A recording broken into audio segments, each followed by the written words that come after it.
The subject line was polite in the way a fire alarm is polite. Quick update about the house. I was midway through a product demo in our studio in Pioneer Square, balancing a lukewarm oat latte on a stack of wire frames, when the notification slid across my screen. The sender, Elliot Hart, my older brother by 15 months and the person who could still reduce me to childhood with a single sentence. I clicked it open before logic could intervene. Hey Lila, closing is Friday. Figured you'd want to hear it from me before someone tags you on Facebook. I'll handle the paperwork. It's cleaner that way. Cleaner. The word sat there sterile and smug while the room around me blurred. In my peripheral vision, Nora from design was still talking about button states and error messages. Someone laughed. Pens clicked. Life moved on oblivious. I reread the 4 sentences twice as if repetition might conjure another paragraph. The paragraph where he explained why he'd made a decision that belonged to both of us. The paragraph where he apologized. The paragraph where he remembered. The cursor blinked, patient and pitiless. I stood up too quickly. My chair rolled backward and tapped the bookshelf. Nora glanced over. You okay? Yeah, I said, though my voice came out several feet away from me. Just need some air. In the hallway, the elevator smelled like metal and someone's cologne. Spicy, expensive, not mine. I stared at my reflection in the brushed steel. Navy sweater, hair in a knot I'd pretended was effortless. The white line of my jaw clenched hard enough to hurt. Cleaner. Ashford Lane wasn't a spreadsheet you could tidy with a formula. It wasn't an asset class. It was a salt-stained clapboard with a roof that always lost a few shingles in February, a porch swing that complained under our combined weight, and an oak banister with a secret carved beneath the bottom rail. E+L, wobbly and earnest, hidden where Mom wouldn't see. I called him from the stairwell window, where the glass was cool and the city shrugged inside its gray sky. He picked up on the second ring. Lee, he said like he still had the right to shorten me. You sold it. A beat, then the sound of traffic through his receiver. New England somewhere, a blinker ticking, the world proceeding normally for someone. We're closing Friday, he said. It moved fast. You didn't even tell me you listed it. I told you last year I couldn't keep floating the taxes. The roof, the gutters, the furnace, remember? I've been handling everything since Mom. It's not sustainable. You told me you were thinking. You said we'd decide together. Silence, then a soft exhale I recognized from fights at ages 8, 12, 27. You live 3,000 miles away, Lila. You haven't set foot in that place in 4 years. That's not the same as not wanting it. It's a house, he said. A drafty, outdated house that needs a new foundation and a new everything. This is the right call. I pressed my thumb hard into the narrow ridge of the windowsill until the pane made a clean line through the noise. Who's buying it? A developer, he said too quickly. Boutique hospitality. They're restoring historic properties. It's good. It'll be taken care of. A developer. Turning our kitchen into a tasting room. Turning Dad's study into a bridal suite. Turning our mother's garden into photographs for strangers. They offered above asking, he added as if the currency of childhood was legal tender. You didn't need my signature? I had power of attorney for the estate, he said, the hesitation almost imperceptible. From when Mom got sick. It extended to, look, it's legal. It's done. I leaned my forehead to the glass. The city looked far away from this height, toy cars inching, ferries cutting the water like razors. You used Mom's medical paperwork to sell our home. It's not like that. What is it like then? Practical, he said, his voice flattening. It's what adults do when sentiment and math don't match. There was the Hart family gospel, rewritten by the sibling who always liked the last word. Friday, I said. This Friday. Yes. And you figured I'd want to know. He stopped. I didn't want you to make it harder. For who? For both of us, he said. For me. There it was again, bare and ordinary, like the truth had put on jeans for once. Okay, I said, though nothing in me agreed. Thanks for the update. Lee. I hung up before my mouth could betray me. Back at my desk, Nora had left a post-it shaped like a speech bubble. You vanished. You alive. I wrote totally, with a smiley face that looked like it had been held at knife point. My phone buzzed again. A follow-up email from Elliot as if he'd remembered one last housekeeping note. Forgot to say, if you still want anything from the house, The buyers are letting us have a final walkthrough tomorrow at noon. I can meet you there if you're around. No pressure. If I'm around. As if Seattle could slip into Massachusetts for lunch. I clicked the tiny trashcan icon and missed it on purpose. The message remained, accusatory, ridiculous, a dare. My name is Lila Hart and I used to believe that grief is an ocean you cross once. Storms, then open water, then land. What no one tells you is that sometimes the person you trust builds a pier and sells the shoreline while you're still at sea. I opened my calendar. I was meant to review prototypes at 2, sync with marketing at 4, smile through a happy hour at 6. Instead, I opened a new browser tab and typed 3 words I hadn't allowed myself since the funeral. Seattle to Boston. Practical, I told myself, because that's what adults do. We show up when it matters even if it's already too late. We stand in rooms that used to be ours and learn how to leave them. The cheapest red-eye got me into Logan at dawn. I clicked purchase, set my laptop down and finally let my hands shake. The tremor came like weather, inevitable and unspectacular. Cleaner. I whispered it once just to hear how wrong it sounded in my mouth, and then I started packing a bag. The cab ride from Logan into Ashford was all damp air and half-remembered turns. My phone sat face down on the seat beside me, but I could still feel it vibrating every few minutes. Texts from Elliot, probably each one another polite bullet point in the ledger of his defense. I didn't read them. When I stepped onto the porch the next day, the boards gave that familiar hollow groan, as if even the house was asking what I thought I was doing here. Through the beveled glass of the front door, I could see dust motes turning in a shaft of pale winter light. I had promised myself I wouldn't call him until I was inside. But there's something about standing at the threshold of what used to be yours, your hand on the knob, your stomach somewhere below your knees, that makes you want answers before you breathe the air again. He picked up on the first ring. "You're here," he said, not a question. "I'm here. I figured you wouldn't come." "That's funny," I said. "I figured you wouldn't sell." Silence. Then a faint sigh that was equal parts exasperation and guilt. "Lila, we've been through this." "No," I said. "We've been around it. Now we're going through it." He didn't answer right away. Somewhere behind him I heard a door close and the muffled echo of footsteps on wood. "I'm 10 minutes out. Don't go inside yet." "Why?" "Because I want to be there when you see it."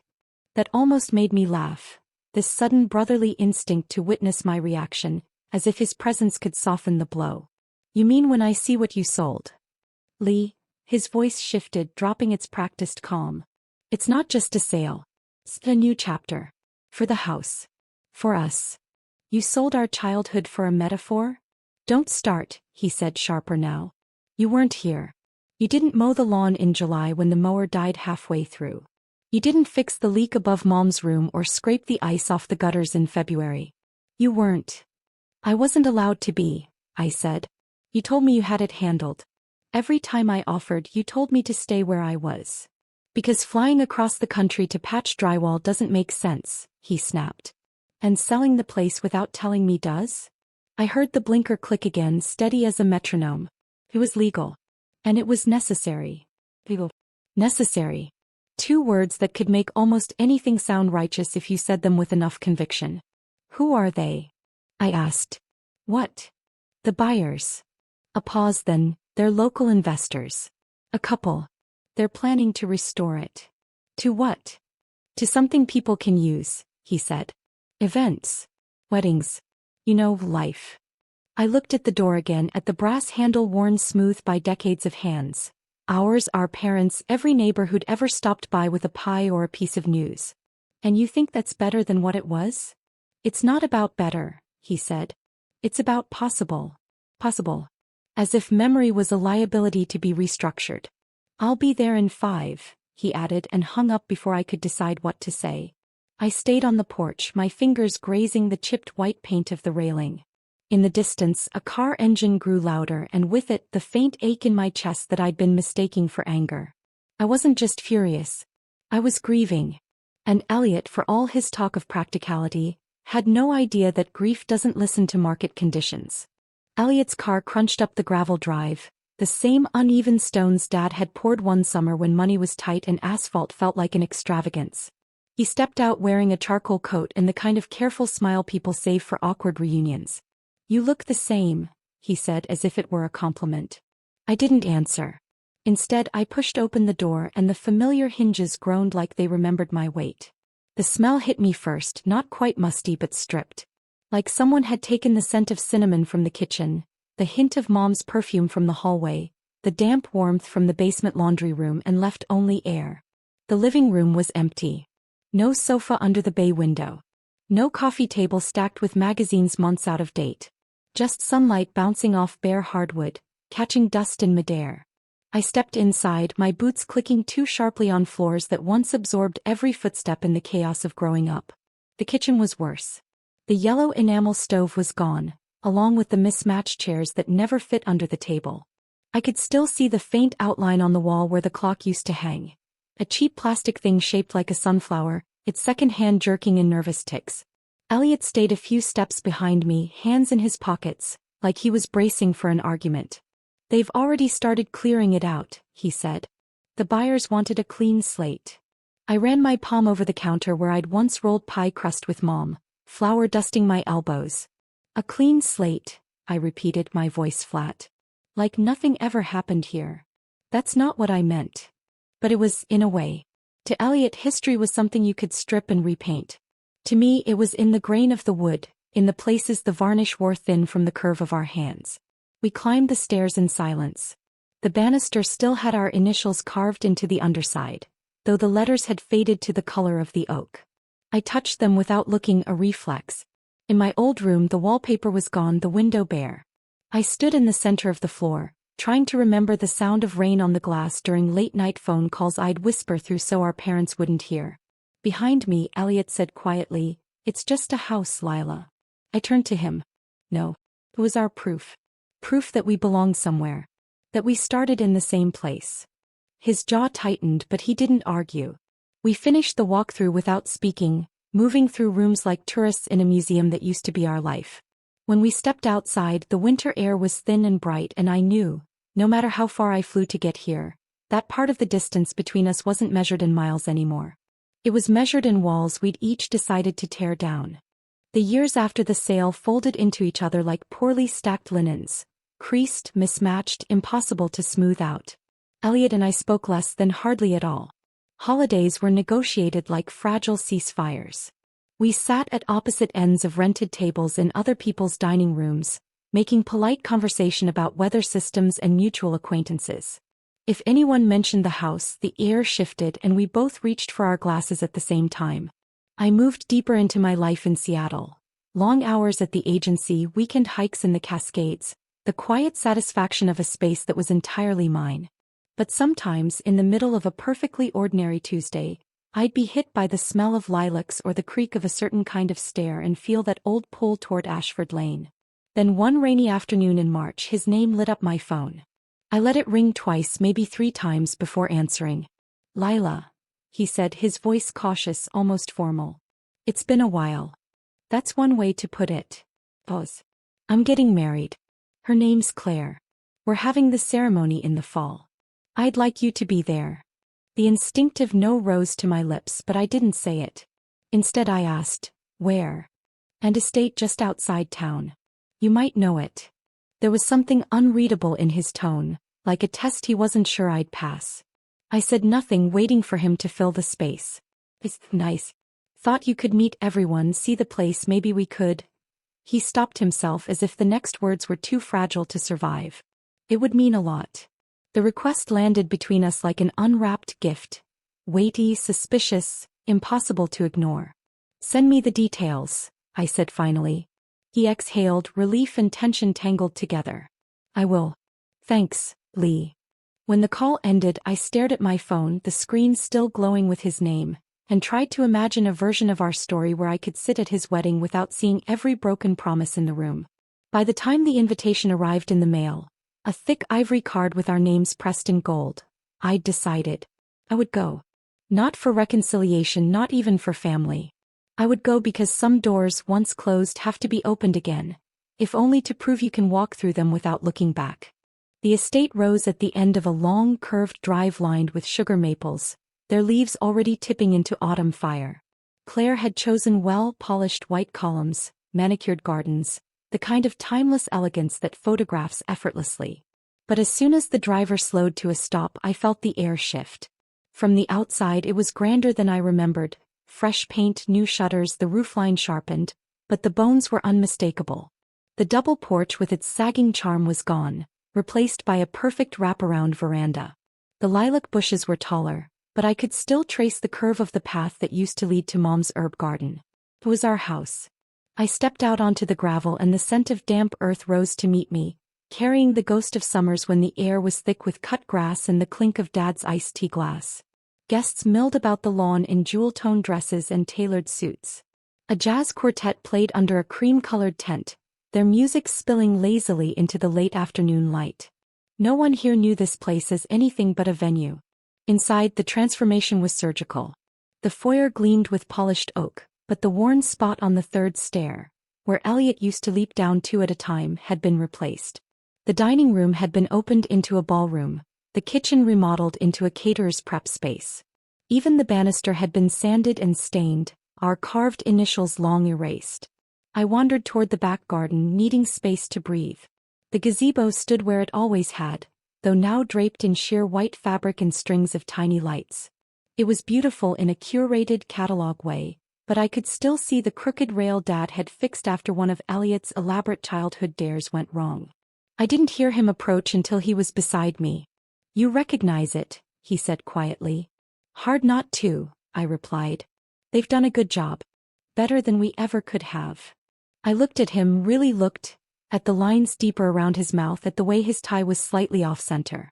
"That's not the point, Elliot." He nodded, but his eyes drifted over the crowd.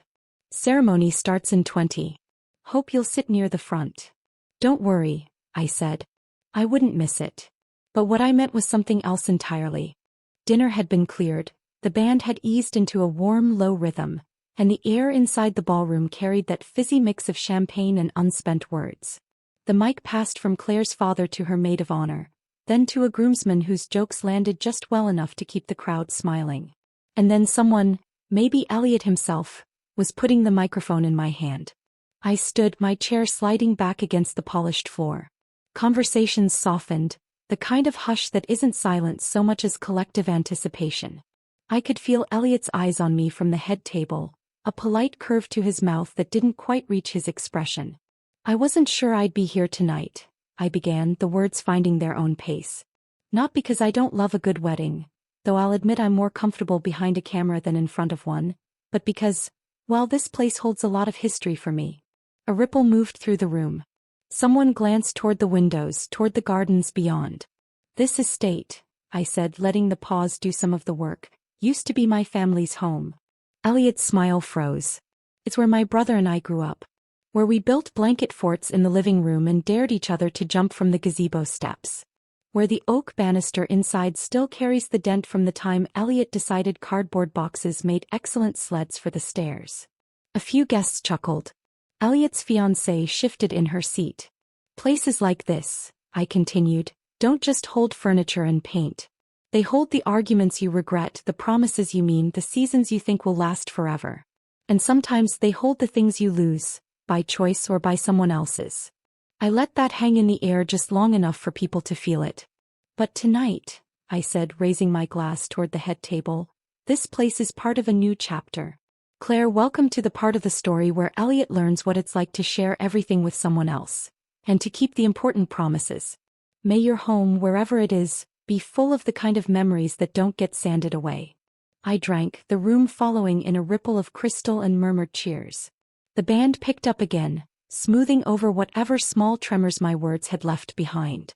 When I sat, Elliot leaned slightly toward me, his smile fixed, his voice low enough for only me to hear. "That was pointed."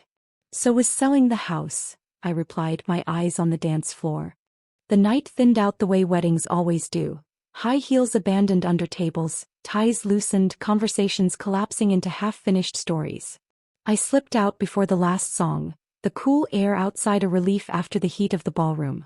The garden was quiet now, the gazebo glowing softly under its web of lights. I stood at the edge of the path, looking at it the way you look at an old photograph, aware of both what's still there and what's missing. Elliot found me before I could leave. His jacket was unbuttoned, the knot of his tie slightly undone. "You didn't have to do that," he said, his voice low but sharp enough to cut. I turned toward him. Neither did you. For a moment he didn't answer. The crickets filled the silence. I thought, he said finally, that if I invited you here maybe we could move past it. Past what? I asked. The sale? The fact that you decided for both of us? Or the part where you used Mom's medical paperwork like a backdoor? His eyes flickered, guilt, defensiveness, something I couldn't name. It's done, Lila. You're right, I said. It is. We stood there, the air between us heavy with the things neither of us would ever say. Then he nodded once, like a man accepting terms he hadn't realized he'd agreed to, and walked back toward the noise of the reception. I took one last look at the house, or the version of it that remained, and started down the gravel drive. My shoes caught on the stones, the sound following me into the darkness. I hadn't come for revenge. I'd come to remember. And judging by the way Elliot couldn't quite meet my eyes for the rest of the night, I'd given him something to remember too. Some houses stay with you because you love them. Others because they're the proof of what you lost. This one somehow was both.